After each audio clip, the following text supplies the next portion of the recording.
It's the end of a month yet again, and that means it's time to take a look at my dividend portfolio and look at all the things that happened in the month of July, such as any buys I made, any sells I made, and all the dividends I received, as well as take a look at how the overall portfolio is looking and compare our returns to the returns of the market, and just hear some thoughts about my strategy and what I'm thinking for the portfolio moving forward. So first of all, just looking at the portfolio spreadsheet before we make any updates for the month of July, and we can see the portfolio value is around $6,400 with projected dividend income of around $138, and my dividend yield right now is about 2.8% with the 5-year dividend CAGR of about 7.2%. And we can see as well the equity and dividend income by sector if you want to pause and look at either of those.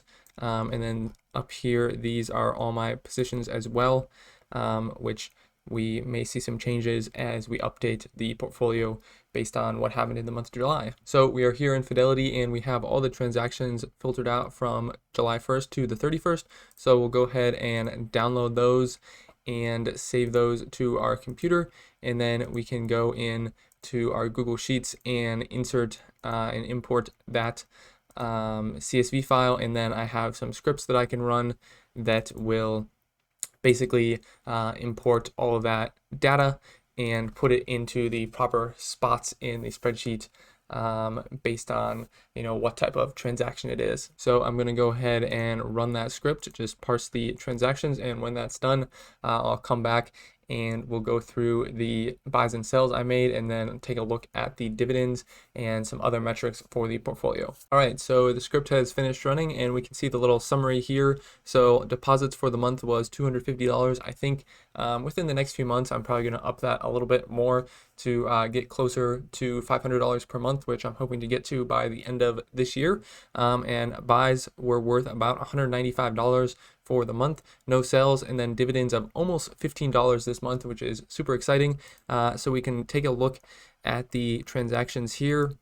So we can see our cash deposit at the bottom, and then we bought some Pfizer, about $50 worth almost. So this was part of sort of something I'm doing where if I don't buy a company for a whole year, I'm just going to invest like a certain amount, regardless of valuation. Pfizer's valuation actually looks sort of attractive, I would say, but it's not really a company I want to add to all that much. And then same thing with Coca-Cola and Leggett & Platt there. I did about $10 into each of those, as you can see, and that's basically whenever I receive a dividend from a company, I'm going to start investing about $10 back into that company if I haven't invested in that company since the previous dividend. So it's sort of like a drip in a sense, but not exactly a drip because the dividend isn't going directly back in. And at this point in time, that $10 is worth a lot more than the dividend I'm receiving from these companies.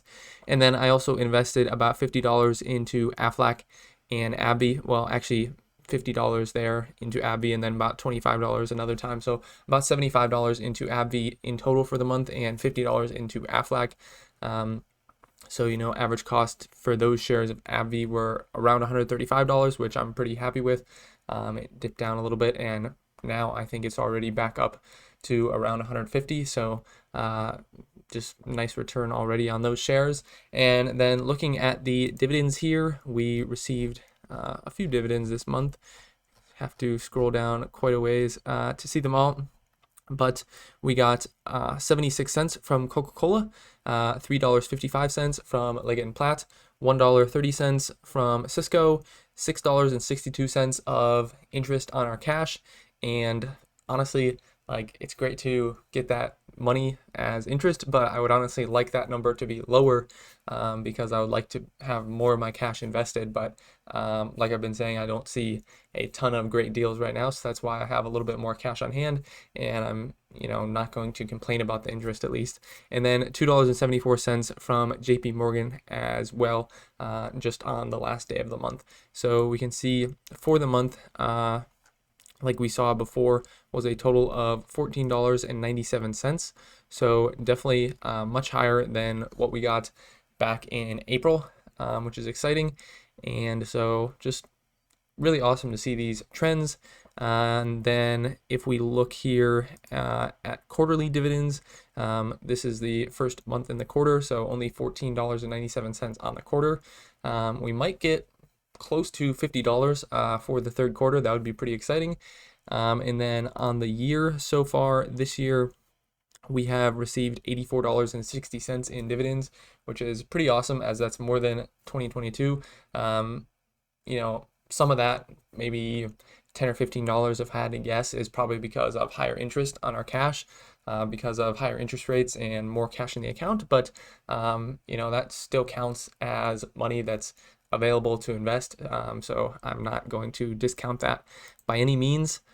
And then the next thing we're going to look at here is the actual companies and how they performed in the month. So we'll filter out from the 1st of July to the 31st of July, and then sort by this performance. So we can see the worst performer this month, down about 10%, was AT&T, and then the best performer was Carrier Global, up about 19% this month, which is pretty awesome. We had 3M and AbbVie also up about 10% each, and then a few companies, Lockheed Martin, Leggett & Platt, Pfizer down a few percent, and Travelers. And then most of the other companies were up just a few percent. Nothing too crazy to see there. And then this is just kind of a summary of the transactions that we looked at before, but we can get a little bit more of an aggregate view.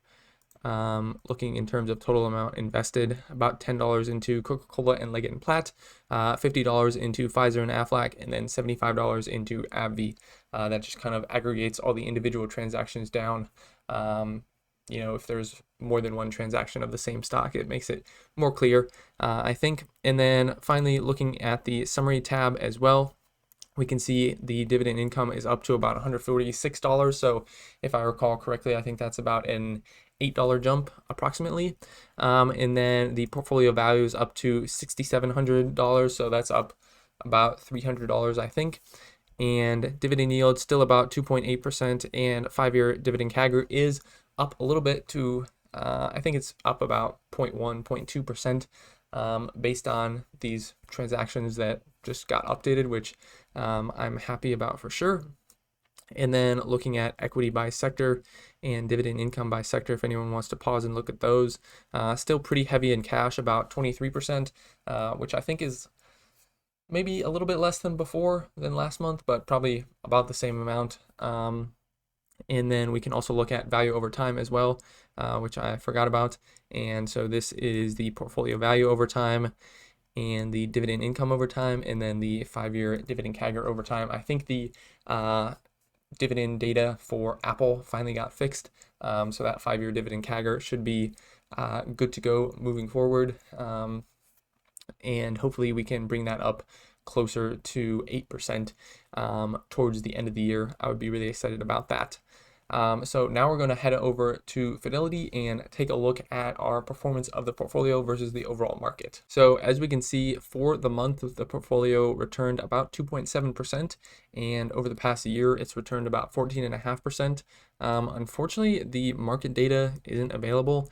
But just from a quick Google search, I think the S&P 500 has returned about 3.2% in the past month, so lagging just a tad behind that.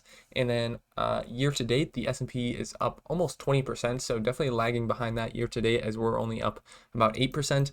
And then looking past for the past year, past 365 days, the S&P is up about 11 to 12%, where we're up about 14.5%. So we're still beating the market a little bit over the past full year. And as we see, the data here that I have goes back until October of 2020. So that means in just a few months, in October of 2023, we will get access to that 3-year data, and that'll be a much better comparison to the overall market.